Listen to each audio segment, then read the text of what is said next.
think we'll get going here in the interest of time. Sorry about the space here. I didn't realize we were going to have so many people. So good afternoon. I hope everyone enjoyed their traditional Chicago-style fajita lunch. My name is Justin McKeag. I'm a product manager at MarkLogic, and I was doing some counting on the airplane right over here, and I think this is my 11th MarkLogic World. So I've been around for a while. My focus has been mainly on the things that developers touch. I've also more recently worked on our data integration strategy, and that's a lot of what we'll be talking about today. My name's Charles Greer. I'm an engineer at MarkLogic, and I worked on this feature that you'll be seeing a little bit about today, Entity Services. I can give Justin a lot of kudos for it because I was pretty skeptical at first, but now I see that he brought me around. I think his requirements were great, and now all of you are curious too. So let's see what it's all about. Thank you, Charles. That's me. Okay.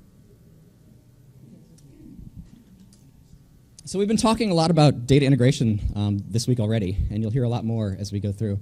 And this really is a great application for MarkLogic's technology. And one of the advantages, of course, is to be able to load data in its most natural form. So to be able to accommodate many different shapes, types, flavors of data.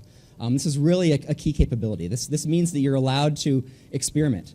You're allowed to bring in things that you didn't know what they were, whether it's the quality of the data or whether it's the shape of the data, and bring it into the database so that it's managed. And that's a really important aspect of it. In order to be able to enforce those governance policies, it has to be in the database. So MarkLogic's ability to load anything as it is really a key part of that. And then once you've got that data, MarkLogic indexes it automatically. So it allows you to discover that data as you need it. So you've got the data loaded in, you've got it under management, you've got it secured, and now you've got it indexed such that you can make sense of it. So this is really about that agile approach to data integration. I want to emphasize at every point I get this week that we're not prescribing a static approach or a one-time big batch integration. This is always going to be iterative. Things are always changing. So what we want to do is be able to get the data, be able to understand it, and then at some point you want to be able to write down what the data is. Finally, you want to be able to deliver that data. So you want to be able to serve that data out to the right consumers, the right people, with using your security policies, but also getting the right data. So being able to target exactly the data that you need. And the issue with this is that there's kind of a push and a pull here. So you want to be able to accommodate all of that messy, changing data, but you also want to be able to deliver stable services downstream. So you want to know when your customers, when your consumers are asking for a customer, that you have a well-defined meaning of what that customer means and how it's defined. So you want to be able to accommodate the messy upstream stuff while still delivering stable things to your downstream customers. So I think many people have heard of John Postal before, and this is one of his famous dictums from an RFC early in the 80s. So an implementation should be conservative in its sending behavior and liberal in its receiving behavior. So what does this mean? This means you should be able to accommodate lots of stuff, unexpected things. There's always changes that are happening in the data you're getting and the requirements you're trying to fulfill.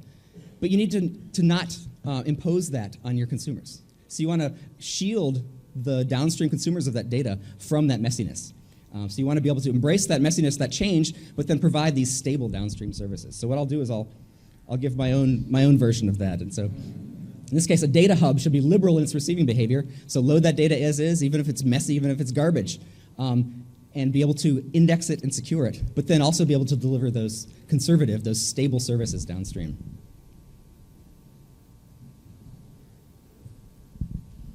So when it comes time to define those stable services, how do your developers know what the data is or how to deliver it so that it's correct? Where does that context live today? And unfortunately, it's all over the place. The meaning of a customer and how it's related to a product is defined in application code. You might have a relational schema or an ERD taped onto somebody's cube somewhere. You might have ETL scripts. So again, the problem with this is that it's diffuse. There's no central place where you can find those common definitions. And then as soon as you change things, there's no way to understand how that propagates through the organization. So you've kind of got this ad hoc definition of context today. So to get concrete, let's say you've got a domain expert. Let's take our classic ERP example. The domain expert might want to convey a business rule, a concern about the data itself, the real-world entities. So, for example, the payment terms on orders of in-stock products over blah, blah, blah, blah, blah. And really a developer says, huh? How do I know what any of this stuff is? What is a payment term? What is an order? How is an order related to a product? So these things are all ambiguous. You might have a Word document in SharePoint or something that describes some of these things. But what we want, in order to deliver those stable downstream services, we want a concrete definition that both a domain expert can author and a developer can consume. So again, it's this shared vocabulary to describe the context. And you want to have that context so that it's extensible. So it doesn't just describe the things that you know about today, but you can extend it to talk about any aspect of the data itself.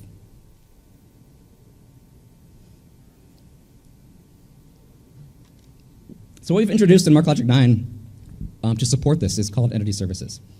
So entity services is a new packaging of some common patterns and practices, as well as some APIs that we've built in. So this is not a new concept. The idea of writing down the definition of your real-world entities and using those to drive your applications is not a new concept. We have customers that are doing this today, and you'll probably be able to talk to some of them already.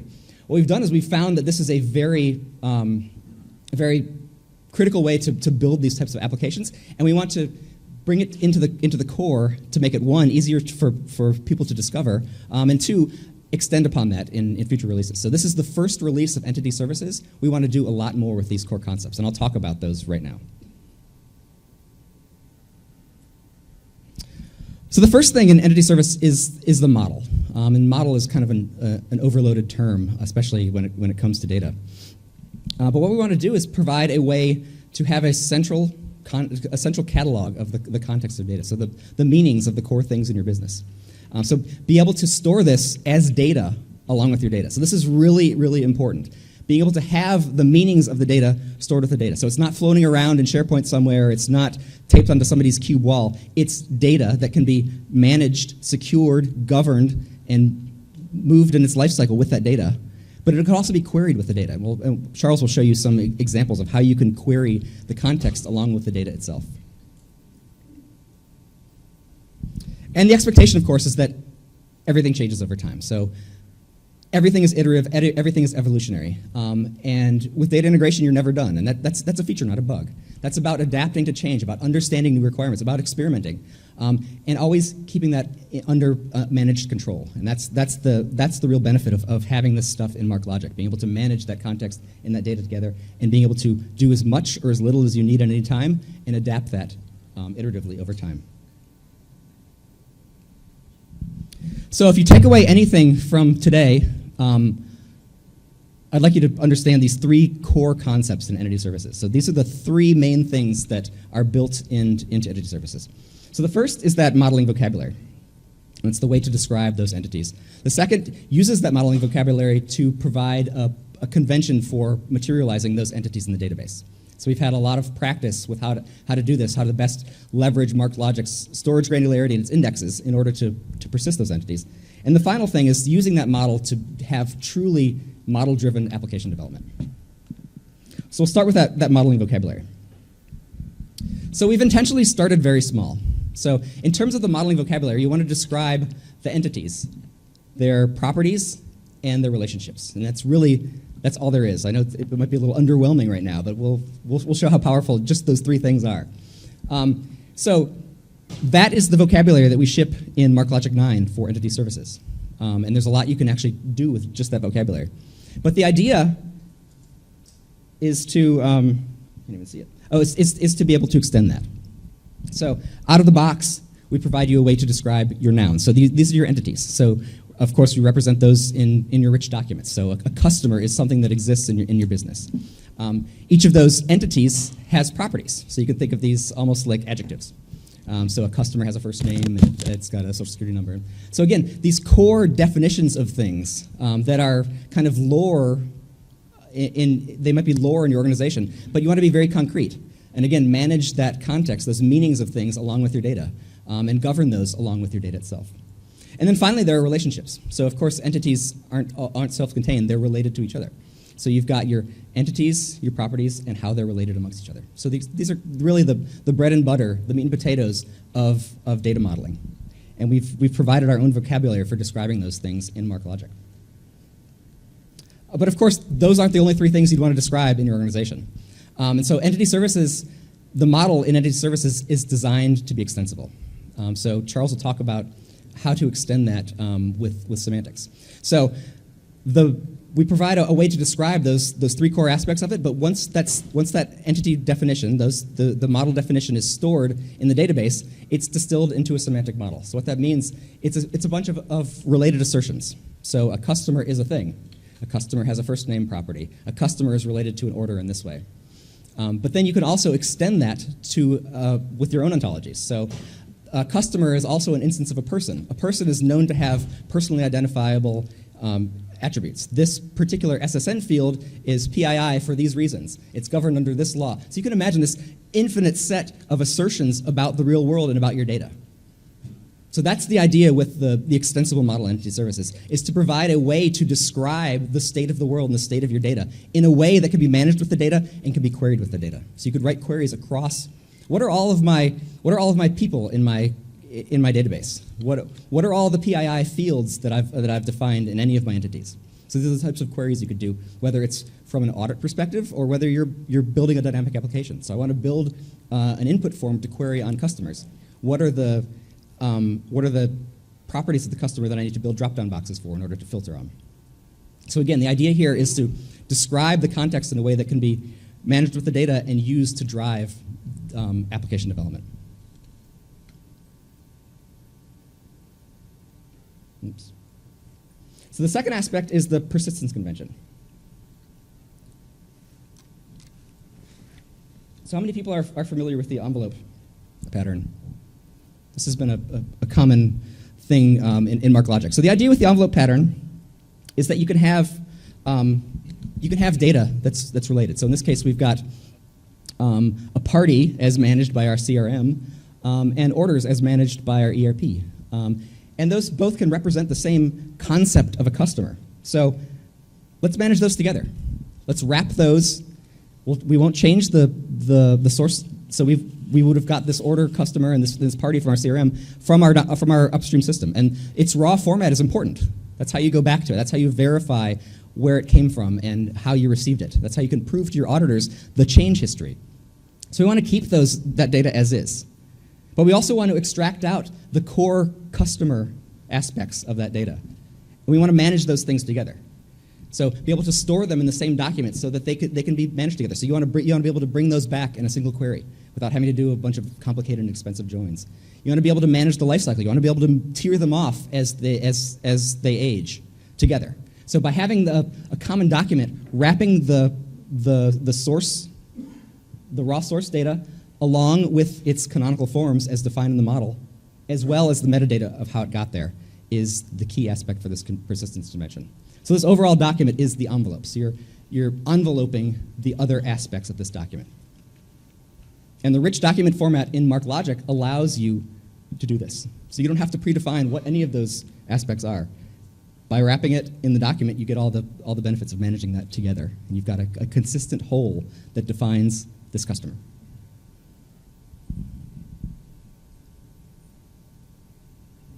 So finally, I'll talk about application scaffolding. So we've talked about the model. So the author of the model is the data steward, the person that understands the business rules, the context of the data, not just the physical plumbing of the data. So this isn't about primary keys, foreign keys, and joins and one-to-many cardinalities. This is about customers and products and is ordered by. And so be able to define those in our entity model, but then use that as the common language between the data steward, the business expert, and the developer. So now we can have this semantic model, and we provide a bunch of out-of-the-box utilities for generating downstream artifacts. So you can generate a transformation stub that will instantiate an envelope for you. You can generate a TDE, a template-driven extraction template, that will allow you to project that enveloped entity into a view. So again, all of this is driven off of the core model that we've defined. And now this is less code that your developers have to write. In this release, we're targeting these as kind of starters. In the future, we want to be able to do more in the core engine and have to rely less on customizing these. But these provide you out of the box a lot of utility in terms of the things that you don't have to generate yourself. And all of these, again, are being driven by those core rules set up by that domain expert.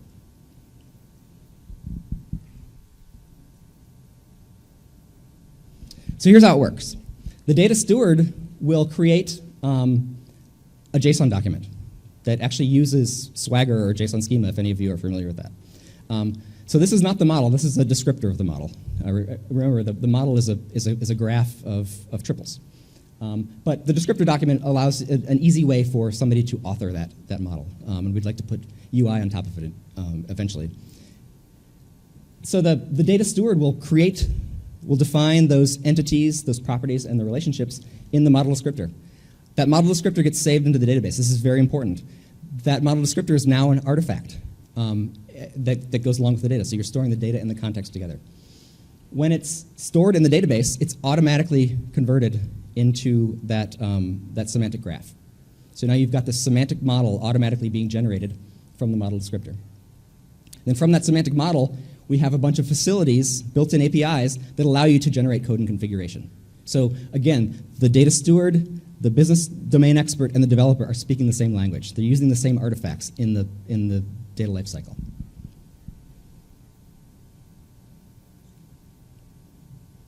So now I'm going to hand over to my illustrious colleague Charles here, and he will actually show you how this stuff works. Thank you. But first, I am going to show you a little bit about how Entity Services works. This demo will be based in IntelliJ. It's a Java demo. And the reason I chose Java was, first of all, it's what I reach for first usually. But there's just a few different commands in Gradle. Gradle's a build and deploy tool for running Java projects. And there's a ML Gradle project which has a lot of very useful MarkLogic integrations with Gradle. The idea is that if I just run these few commands, I'm going to load some models that I've created. And the story has my models going iteratively, but I just did all the harmonization at once, and then I'll walk through what I've done afterwards. But to show you how a Gradle project looks, essentially, I've got all my models in this one folder, Entity Services. You can see that I've created 3 different models. And then I've also created a little file full of just triples. This is a JSON document, and this is how you can import triples directly into MarkLogic. So I'll use this to do a little bit of extension of the model at the end. But with these models, they all become fodder for the Entity Services API. And when I run that, it generates a whole bunch of useful configuration artifacts. This is a database configuration which creates the indexes that I need to support my models. In here are the actual translation code that Entity Services generates and that I modified in order to handle the source data that I was working with. I won't actually show use of this, but this is a search options node that out of the box will give you a search grammar for building search applications off of your Entity instances. And then there's my demo application. And then these are the various harmonized scripts which I had to write to go ahead and execute the code, the generated code, to actually create those envelope documents. And I used the Java Client API to do all of the moving of data around. In fact, part of the Java Client API for 9 is called the Data Movement SDK. I found it extremely straightforward and easy to write orchestrated data movement applications now with 9. Lastly, there are some schemas which I won't use today, but there are also these files called extraction templates. And if you haven't heard about template-driven extraction, this is what enables me to lift either rows for SQL or the Optic API or triples directly out of my envelope documents and query them. So those are all the artifacts that I created. Over here in the README are the commands that I already ran. You can see that it took a little while on my laptop to run these all. What we've noticed is that we have 3 different sources for this demo, 3 different putative systems. ERP system, a support system, and a marketing system. And in all of these are some representations of customers or people. You could say that there's a common snake amongst them all, except it's a common thread. It just looked like a snake. And we're going to pull out customers that we can identify all of these into the same kind of canonical form so that we can query across all of these different systems at one time. First, there's the model. And the very first model, all it's going to do is say, I know what a customer is, and just have one property for identity. I don't want any other attributes to cloud my judgment right now. I just want to know what kinds of objects and entities are out there in the world and see them, see the whole tool chain and process before I do anything else with them. So I generated some code, modified it, then I run that code and create these envelope documents. They have the raw source in them, so you can do any kind of search or query off the raw sources, as well as the harmonized sources. That first model will just tell me this is a customer, essentially. I am also going to put a little bit of provenance information into each envelope so you know what system it came from and who created it and it's kind of arbitrary what sort of information you can put in there in addition to your data. The second iteration, I'll go ahead and add a bunch of properties to that customer. So we know that customers have IDs and names, and email addresses, all kinds of things. So that second time you'll see what those properties actually are. Do the same process again, generate a whole bunch of new ones.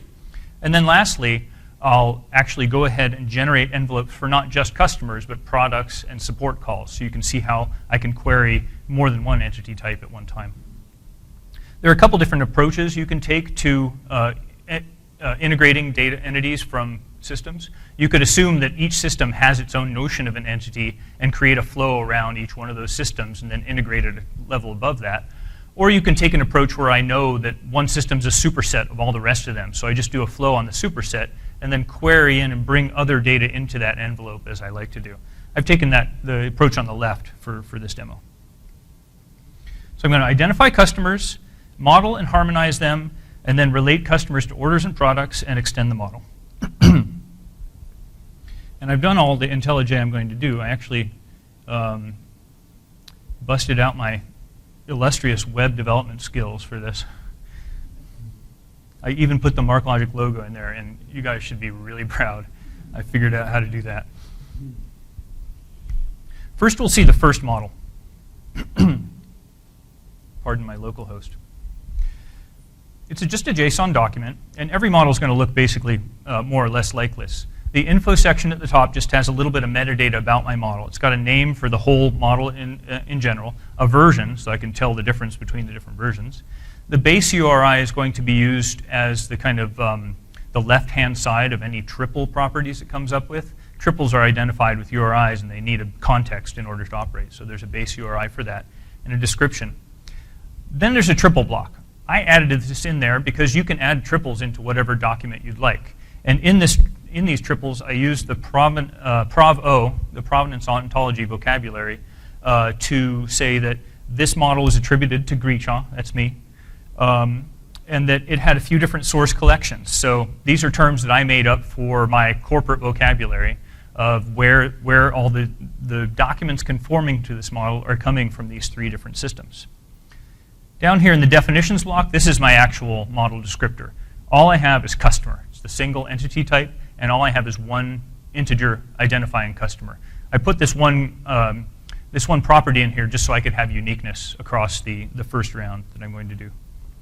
And you'll notice there is a primary key. That is used for some of the code generation to determine whether or not we can expect things to be unique or not. There's no enforcement of keys going on in this scenario, but nevertheless it's useful to know whether or not particular properties are expected to be unique or not.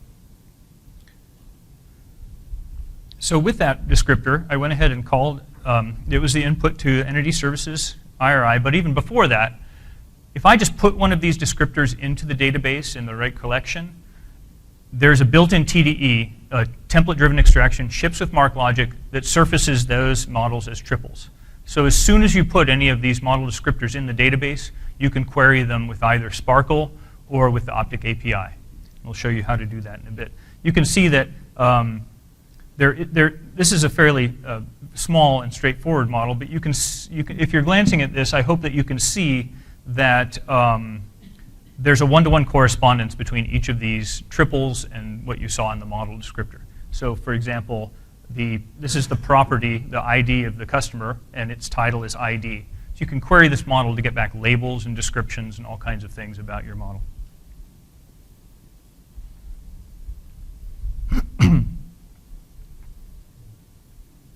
With that in hand, another thing that Entity Services generates for you is what we call this conversion module. This is the actual X-query code that's going to integrate your data. So it'll take your source data from the various source systems and then create the canonical version of your model.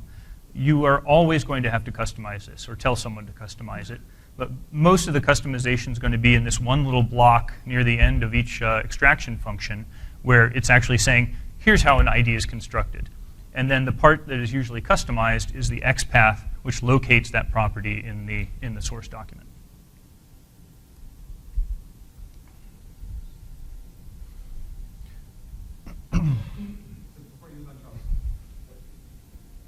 Running. When does that code, that conversion code, run, and what is running it? Well, in my case, what is running that conversion code is an ingestion transform. So I've loaded the initial documents, and then I've run a data movement SDK in place transform over those documents to create the envelopes. So it's more of an orchestration problem. It's not Entity Services per se, but I found during this process that I was the first customer of about 14 other features in MarkLogic 9. So it's important to note that Entity Services doesn't dictate how you're getting your documents or how you're transforming them. So we provide some examples about how you might do that. So, for example, the Data Hub framework is a really good way to do that.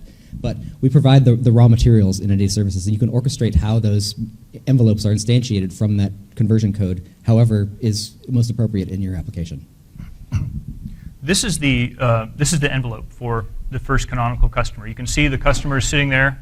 That's the canonical instance with his one lonely property.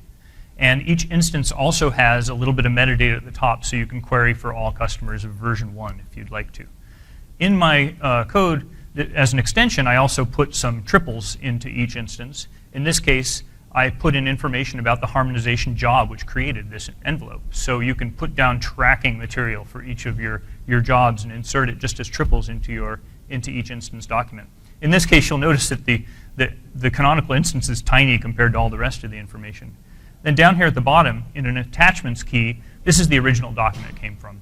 So I've shoved the original document in here, and you can query these as much as you like. These are just properties we haven't looked at enough to decide that they are canonical and to be shared across all instances of customer in the enterprise. So one question I get asked very often is, why are you materializing aren't you storing the notion of the customer twice? And yes, so what Charles is showing here is we're taking that the raw source data, creating the wrapping envelope, and then materializing the canonical form as defined in the model of the entity. And of course, you could read the model itself and rewrite your queries at query time. One of the benefits to materializing, though, is that you've now got a permanent record. So it can be versioned, it can be stored by temporally, it can be moved around with that data. So it's important to be able to have that coherent whole about the entity and its history materialized in the database. Moreover, if you are interested in changing this envelope at all, well, first of all, the default envelope you will see is XML for 901. But the other thing you might want to do is just get rid of the part which includes the attachments. If you don't feel like you need your raw data around, you could just have your canonical instances. It's completely up to you. With that envelope in place, what can I do with it? I can run SQL off it. Entity Services has created a TD, an extraction template, which exposes my one canonical property for a SQL engine.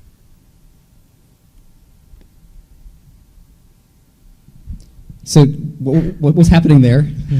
Let's pause while you're loading the screen. This is the commentary. So we've materialized those envelopes with the canonical forms of that customer entity. Entity Services from the model has generated an extraction template.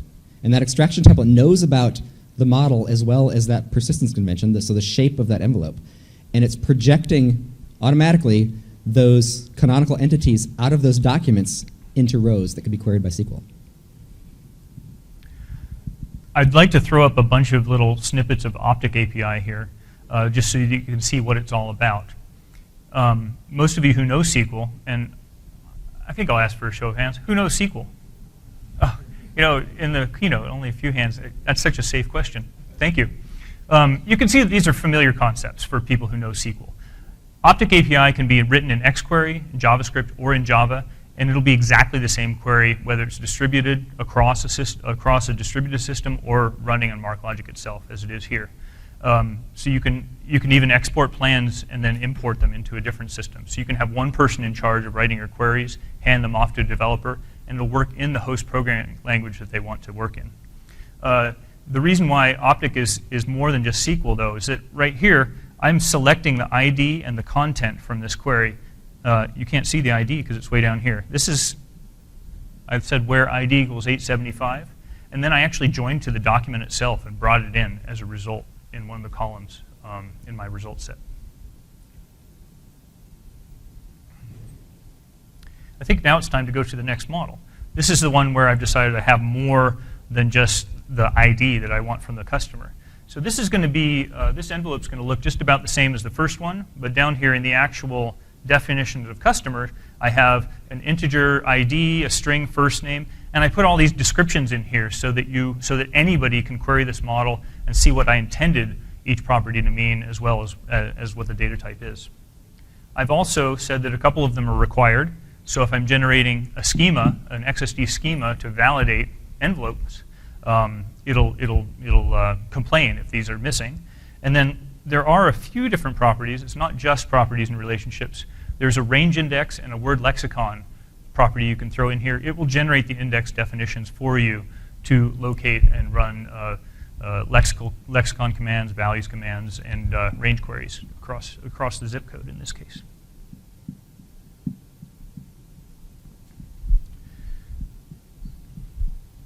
Therefore, just to look at the triples from this model, you can see that each property really is represented as triples, and you'll be able to go and query all the model with this is a CTS triples call, which just spits out all the triples in the document, but you can also run Sparkle or Optic API across them.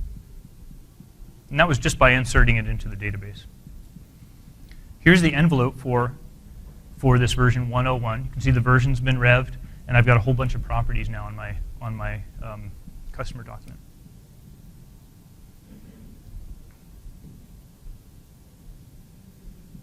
This is called a safe demo, where I'm not doing anything, I'm just showing you what it did. Now, since I generated an extraction template for my instance data, not just for the model, these are the triples actually generated by customer 755. I used semdescribe just to say, tell me everything you know about customer 755. And you can see that I have a whole bunch of provenance information about this customer in here related to those harmonization jobs that you saw before. In addition, an extraction template by default will spit out two particular triples.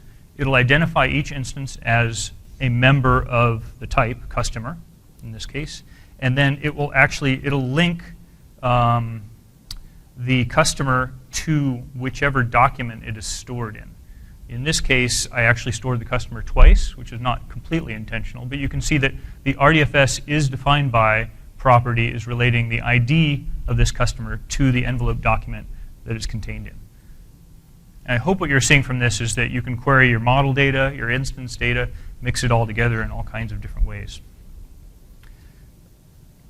Here's an Optic query which looks a lot more like a regular SQL query, where I'm getting back all of the columns that I know about where the last name starts with a J. What's interesting about this is that I can see from my data that some of these came from one system where I had zip code available to me. Some of them came from a different system where I had the email address available to me, but I'm querying them all across the same data set. This is an example of where I didn't require fields to be there for all of the instance data, but you can see that it's all in one query space now.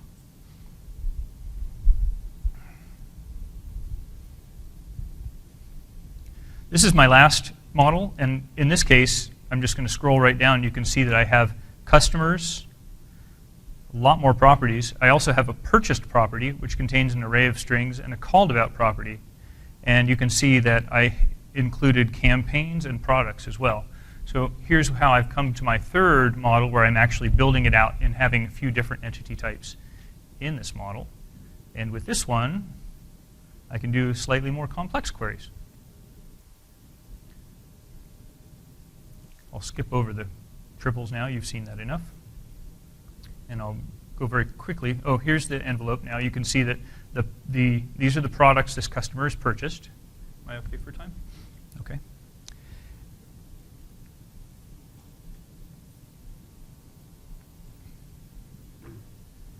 And then here's a SQL query, just as before. I didn't format this one very well because I wanted to concentrate more on the Optic. There's that same Optic API where I'm getting the ID and the envelope back. And then here's one last Optic API call where I'm getting back all of the email addresses and first names and last names. So here's how you take source data from 3 different systems, stick it all into one entity, and query it with Optic. There is one other bit of information I put in this model. I had the 3 models, and then I decided to extend it a little bit. And the way I extended it was I actually included a few more triples which said, email is a personally identifying property. So this is part of a bit of corporate vocabulary. I wanted all of my systems to know which properties were personally identifying information so I can take action upon them. What I would do with this from here is I could use this information to say, create an element level security configuration, actually secure those particular properties in my model so that no one can see them. And that's the last query in my demo today. Thank you, Charles. So that last point that Charles was making is a very important point. So we're going to be looking to extend this core model to allow you to generate more things from the model. So be able to concentrate your efforts on the logical model defined in the entity model, and then generate the physical artifacts like he showed you with schemas and TDEs and index settings.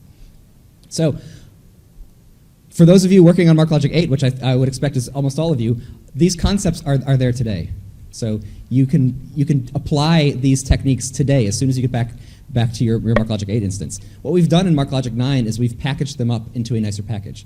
And this will be something that this is version 1 of Entity Services, and we'll be doing a lot more of this in the future.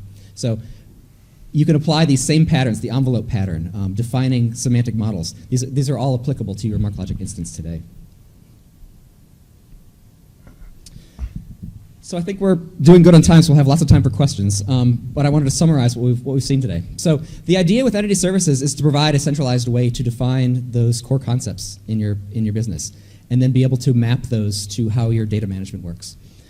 So the entity model itself is authored by a domain expert, not necessarily a developer, and it's stored in the database. That's an important way of being able to do those queries that span the instance data and the model data, but also to govern it and manage them together.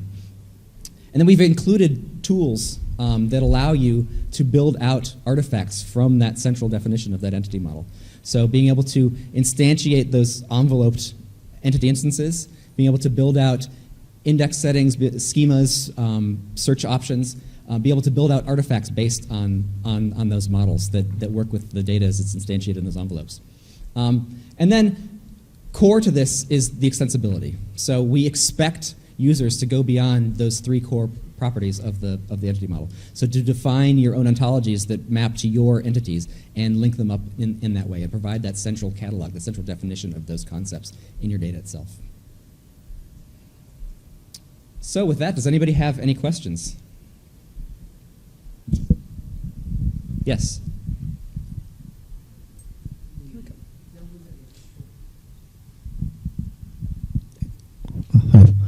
The example you have shown, running the SQL command, I guess like the actual ANSI SQL you showed is illustration, and then like that won't run actually in the MarkLogic, right? Or can I run the actual select star from limit 100 directly? I'm sorry, I can't understand. The SQL example you have shown, yes? select star from the entity name limit 100. It's more for illustration, and then like the actual code should be more of the optics SQL, right? We support SQL. Oh, you support SQL. I'm not emphasizing SQL because I think Optic it's another one of these features where I was a little skeptical at first. I'm like, I like SQL. I think that's pretty. But Optic API is new and it's a little frightening at first. But I found it was it won me over completely. But we do use SQL. You can run SQL with an ODBC driver for your business intelligence applications, or we have a built-in in JavaScript and XQuery, XDMP SQL. Just put your SQL command in there. Handles variable binding. There's some different options for what the output looks like. So one important takeaway is we haven't invented a whole new entity-specific query language. So the entities instantiated in MarkLogic are just documents. So any way that you have to query or to manage those documents will still be applicable in this new world of entity services. So we haven't tried to redefine what MarkLogic is at its core. We've tried to bubble those up to make it easier to understand those and be able to easier to use those. I'd like to note also that if you're interested in working with entity services more, the workshop called Search SQL and Semantics on Thursday, I'll be leading that, and you'll get lots and lots of exercise on running this, and there are a few slots left, so you could go and learn more about entity services there. Another thing to note, too, is that the implementation of entity services is actually open source, and it's developed in the open on GitHub. So all of the code is there, plus a bunch of well-fleshed out examples, too. So you can clone that today and take a look at some of those. So Charles has Gradle to set up the environment, and then a bunch of step-throughs for how you set up your models, how you version them, how you build your envelopes, and things like that. Any other questions? For a 360-degree view of a customer, when we traditionally talk about that, we talk about the customer views from different sources being brought together. Mm-hmm. How is it related to model-driven data integration? Where is the mastering aspect happening? Where is the which aspect? The mastering aspect of the customer. The masking? Mastering. Oh, mastering. Yeah, that's a good point. Sorry. Let's go back to your... So the mastering aspect is, if you, the left-hand one is more of the master data. So you've got the notional customer from those three source systems, and you can store that in the same envelope, extract the key aspects of that customer out into it. So in terms of the actual mechanics of mastering, today that's still going to be in some custom code, so you can do things like search for things that are related, a customer whose name sounds like this. And we have lots of applications that are actually doing this today. We'd like to bubble those up into more of declarative style rules eventually. But today, you can use that entity definition to say, here is what a customer is, and then I can use all of the query capabilities in MarkLogic to say, this is what I think this customer instance matches up to already. And then use entity services to build an envelope that has that master entity along with its raw sources in it. So there's still a little bit of, we're not an MDM product out of the box. We're still a platform for building MDM. We'd like to move up the stack on that eventually. Are there other questions?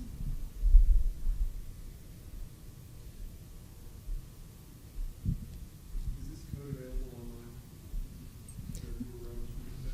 Have you posted this code? It's in a private repo. Well, It's up to you. we'll make it available. It's in a private repo right now. Git for the win. Mhm. Nothing was basically changed in the services you said you now for services. They're just documents. That's a very good point. So I guess it was more of a statement than a question. So nothing really changes because they're just documents. And you're exactly right. Is that we didn't want to reinvent what MarkLogic is. It's documents for entities, triples for relationships. And we want to support that by making it easier to understand and more rigorous in terms of how you can express those things. But yes, all of the facilities that you have for delivering documents, for querying them, still apply to those entities. You got both SQL and you also have Object API. Why would you use one over the other? Maybe different uses for both? So the question was about why would you choose between SQL and Object? Do you want to? Well, there are limitations to using a particular approach. I could say that the benefits of Optic are that you can join across triples, rows, and documents, which you can't really do with SQL very well. It also is embedded in a programming language. So anytime that you've had to deal with templatized parameters or things like that, you don't need to anymore. Thirdly, the Optic API is very composable. You can make just little bits of a plan and stitch them together dynamically as part of your program. It's really driving query building into the application layer, I think, in a definitive way. The SQL, to me, is from a requirements perspective, is there for products who really need that ODBC connection to do their work, and there are plenty of them out there. It's also something everybody understands, as your show of hands showed. So SQL is very straightforward for that. There's a language we didn't demo in here, Sparkle, of course. Sparkle can query triples, and one reason to use Sparkle is that that's where all your inference support is, for example. So if you have a use case where you need to do inference, Sparkle is your real choice. But the point, I think one of the thing in learning about data hubs that came to me is that you're not building a data hub for yourself. You're building it for your customers. And once you've got that data hub in place and you've got production services, you might have a team that wants to build a SQL application, a team that wants to build a web application, and a downstream application to just transfer things to. So the point is to create a platform where you can choose what kind of applications you need to support and build off of it. Is that fair to say? Mhm. Any other questions? Go ahead. Yes. So TDE is template-driven extraction. So a TDE template is those rules for projecting from hierarchical documents into rows or triples. There is a talk about TDE directly after this one, somewhere. From your example, I didn't see an example where you showed like a nested operation with the Optics API. Is that something that as you kind of create nested customer views of something, is there a performance hit with doing like a nested operation after you do one call or one projection of a customer object? Or can you even do that at all? I'm not quite sure what you mean by nested. Do you mean like a master detail type thing? Yeah, so if the way you present some of the information for the customer, but you want to, let's say, describe another set of customers like this, then do your join back to that subset or however you want to do it. Is there a performance hit with something like that, or is that just, it just works well? I would say a join's still a join. Okay. But it's no more than that. It's just another join. And I think MarkLogic is getting very good at joins. Okay.